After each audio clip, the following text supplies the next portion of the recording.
से बनी है। ओ हाशिमी माँ की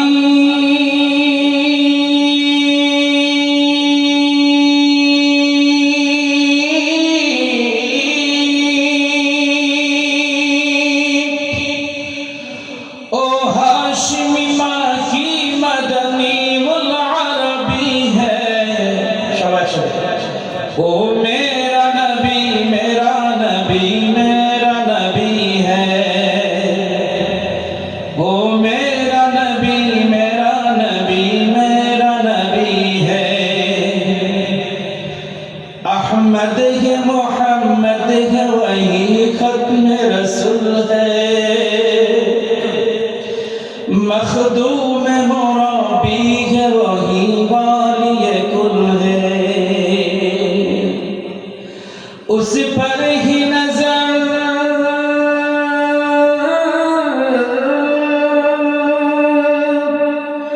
उस पर ही नजर सारे जमाने की लगी है। ओ मेरा नबी मेरा नबी मेरा नबी है। ओ मेरा नबी है। अल्हम्दुलिल्लाह। সকলে জোরে বলে আলহামদুলিল্লাহ। আল্লাহ তাআলা মহান রব্বুল আলামিনের দরবারে শুকরিয়া আদায় করছি যে মহান আল্লাহ রব্বুল আলামিন প্রতি বছরের ন্যায়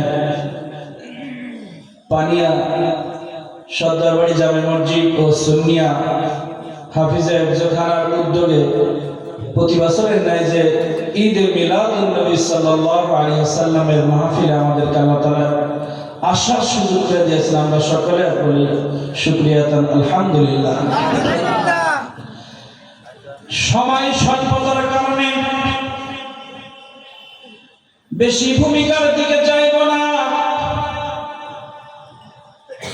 আল্লাহ রাসূল করিম সাল্লাল্লাহু আলাইহি ওয়াসাল্লামের চারজন সাহাবায়ে কেরামের চারটা বক্তব্য দিয়ে আলোচনা শুরু করব। যারা মিলাদুন নবীর মাহফিলে এখন আসতে পারে নাই তাদের জানা দরকার। যারা মিলাদুন নবীর আয়োজন করেছেন তাদেরও জানা দরকার।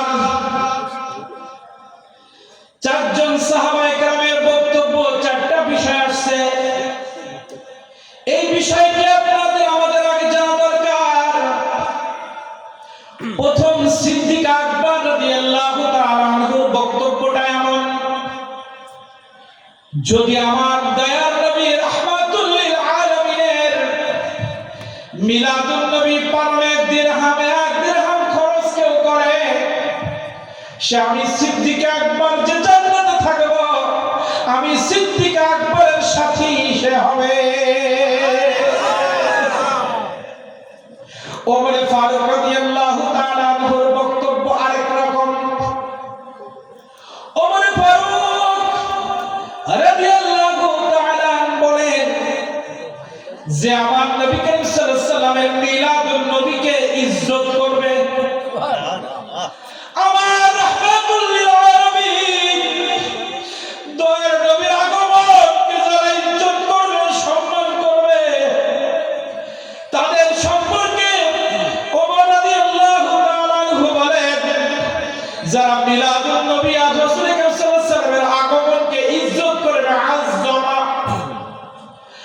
ওই ব্যক্তি যেন মৃত ইসলামকে জিন্দা করে দিল। এই হাদিসে মুবারাকা থেকে একটা শিক্ষা আমাদের রয়েছে, যে এলাকার মধ্যে যে ব্যক্তির মধ্যে যে পরিবারের মধ্যে ব্যক্তি পরিবার সমাজ রাষ্ট্র কোন ব্যক্তির মধ্যে যদি মিলাদুন নবী সাল্লাল্লাহু আলাইহি ওয়াসাল্লামের প্রতি সম্মান না থাকে, কোন পরিবারের মধ্যে যদি মিলাদুন নবী সাল্লাল্লাহু আলাইহি ওয়াসাল্লামের সম্মান না থাকে, কোন সমাজের মধ্যে যদি মিলাদুন নবী সাল্লাল্লাহু আলাইহি ওয়াসাল্লামের সম্মান না থাকে, কোন রাষ্ট্রের মধ্যে যদি মিলাদুন নবী সাল্লাল্লাহু আলাইহি ওয়াসাল্লামের সম্মান না থাকে, ওই ব্যক্তি মরা, ওই পরিবার মরা, ওই সমাজ মরা, ওই রাষ্ট্র ইসলামের জন্য মরে গেছে। ইসলামকে মেরে ফেলেছে।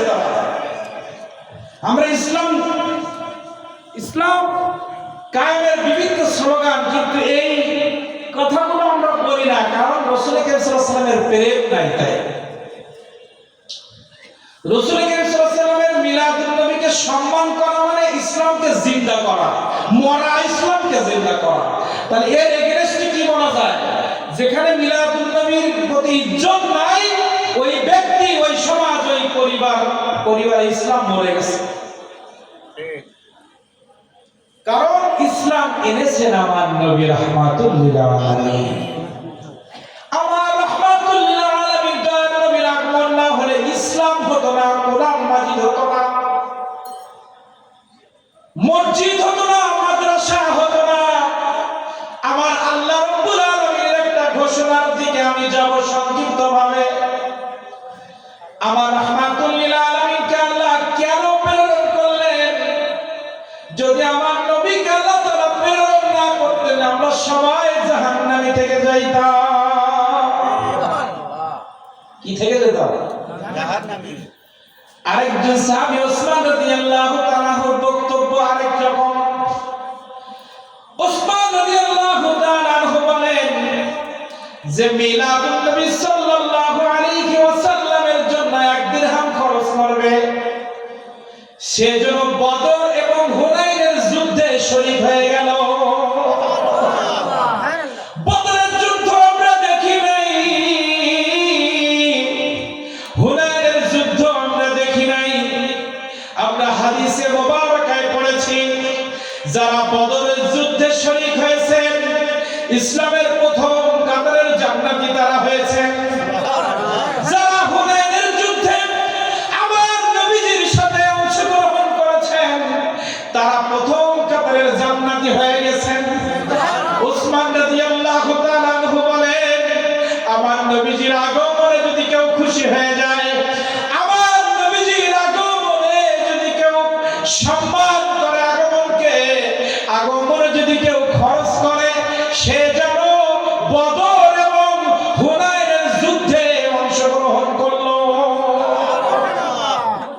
মিলাদুন নবী সাল্লাল্লাহু আলাইহি ওয়াসাল্লামের ইজ্জত এবং সম্মান এবং অংশগ্রহণ করা বদরের যুদ্ধে শরীক হওয়ার শামিল, হুনাইনের যুদ্ধে শরীক হওয়ার শামিল। এমন বরকত থেকে আমরা বঞ্চিত হতে চাই না, চাই না। কারণ আমরা আমার নবীকে আমাদের জীবনের থেকে বেশি ভালোবাসি।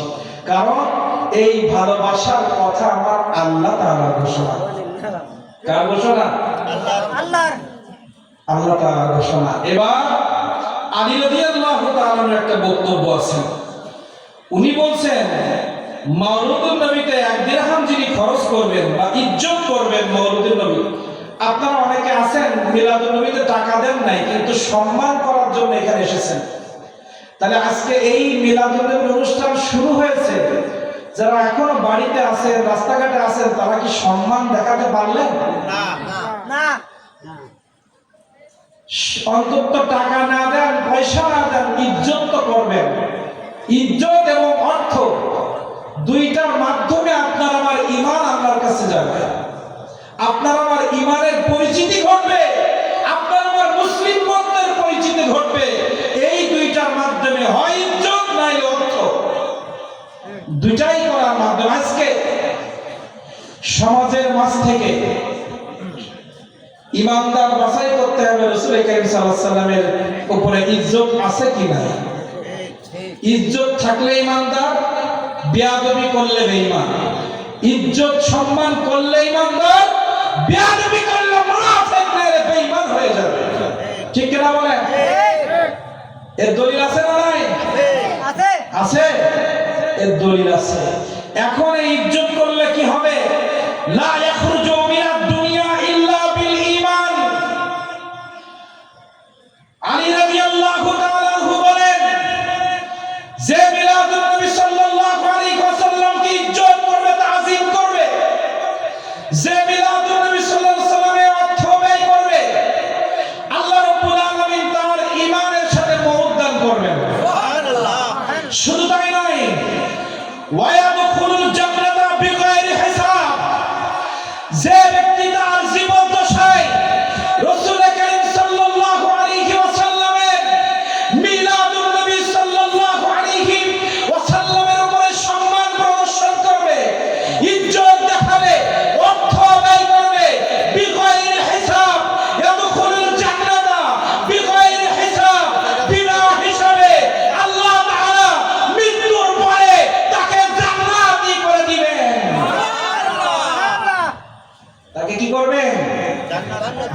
হিসাবে, কি হিসাবে?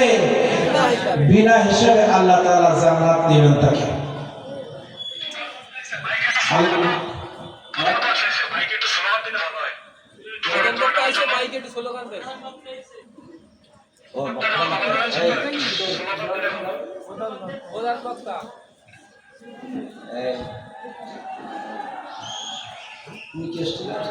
নারায়ে তাকবীর।